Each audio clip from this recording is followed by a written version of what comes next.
توك في شمال افريقيا المغرب. الجمال سكتني لكم عاوتاني. دابا هاد البنوته كتقول لي واختي فهمينا علاش الناس كيقولوا قلبتيهم. ناخذ احسن لقب في شمال افريقيا وبغيتو واش تفقوا لي ضروري تطحنوني. واختي انا باغا غير نغوت ويك ويك عيب الله ويك ويك. دابا انا تلاقيت واحد الكومونت هو اللي غيعمل تاج الميس ديالنا. كنطلب كذلك من جواد قال انا باش نلتحق بنا حيت هو اللي غيعمل تاج الميس ديالنا. ملكة جمال الشرق الاوسط.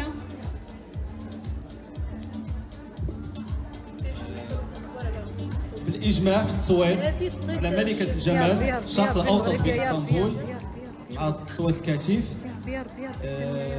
غادي يكون اللقب هذا العام لقب مغربي لملكه الجمال سميه المرضي.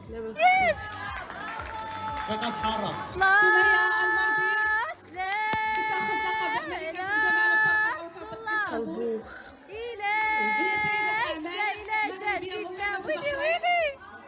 الله يبارك فينا ما شاء الله.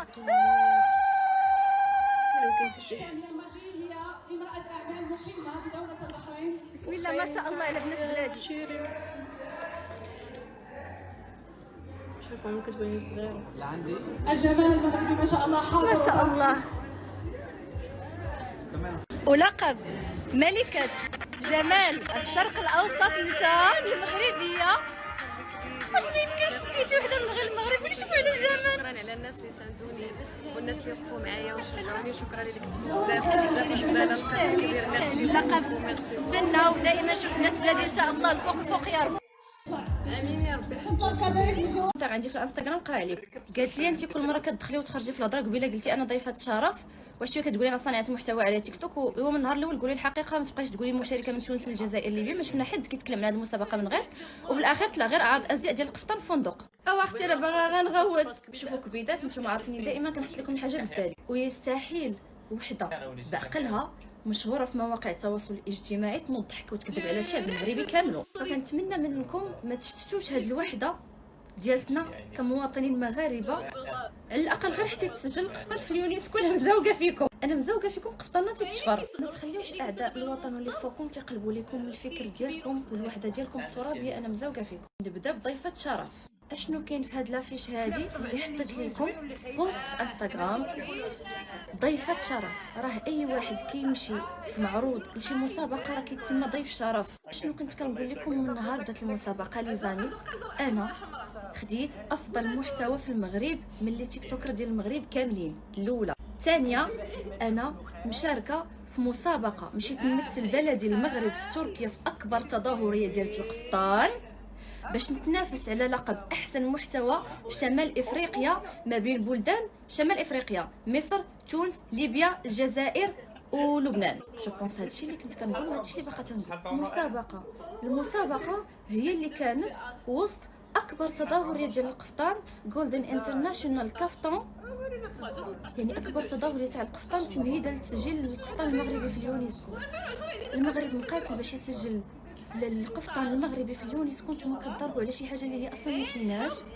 وانا قلت لكم مسابقه في اكبر تظاهريه تاع القفطان هي مسابقه ديال افضل محتوى في تيك توك. راه هذاك الشيء اللي قلت هو اللي كاين لي زامي. ما فهمت انا اشنو اللي ما فهمتوش. والمسابقه قانونيه مرخصه من الدوله زياده على ان التخوفي اللي تعطاني عطاتو لي نائبه القنصل القنصل اللي هو ممثل الدوله المغربيه في تركيا ممثل الملك محمد السادس في تركيا. ها هي ما فيش كيف ما هي داكشي اللي فيها. لاول مره اكبر عرض ازياء القفطان المغربي الجاليه المغربيه المقيمه باسطنبول بحضور غزال بن ربيعه. الفينال تاهلت ليه الجزائر اللي كنحييهم من هذا المنبر الشعب الجزائري الشعب الليبي والمغربي. اجماع لجنه التحكيم اللي فيها نائب من كل دوله. علاش ما حضراتش الجزائر ولا علاش نسحب الوفد الجزائري بارتو حيت جا ولا شفتوا شي حاجه مغايره لداكشي اللي كنت كنقول لكم؟ علاش الجاره الجزائريه ولا الوفد الجزائري انسحب من المسابقه مالغري انهم تختاروا في الفينال معايا ومع ليبيا. تحيه كبيره للشعب الجزائري والمتابعين الجزائريين اللي صوتوا عليه حتى هما في هذه المسابقه. للاسف الوفد الجزائري انسحب حيت ما بغاوش يتبريزونطاو في المسابقه بالكراكو ديالهم. قالوا ليك ضروري المتسابقه الجزائريه تلبس القفطان المغربي على انه قفطان جزائري. يرضيكم دابا؟ يرضيكم التظاهريه ديال القفطان المغربي؟ وحنايا دايرين كل الجهودات باش نحاولوا ننشروا الثقافه ديال القفطان المغربي في العالم كامل، تمهيدا للتسجيل ديالو في اليونسكو. اللي نسيتوا هذه الكلمه ديال تسجيل القفطان المغربي في اليونسكو، ونجيو وتجي دوله واحده اخرى وتلبسوا قدامنا على انه ديالها. واخا كان بعد على المشاكل ولم يكونش الطريق كيوقفني للجدن، ديما خارج زهري في المناتيف كان سباب المكاتب، دار البنو في الضودان.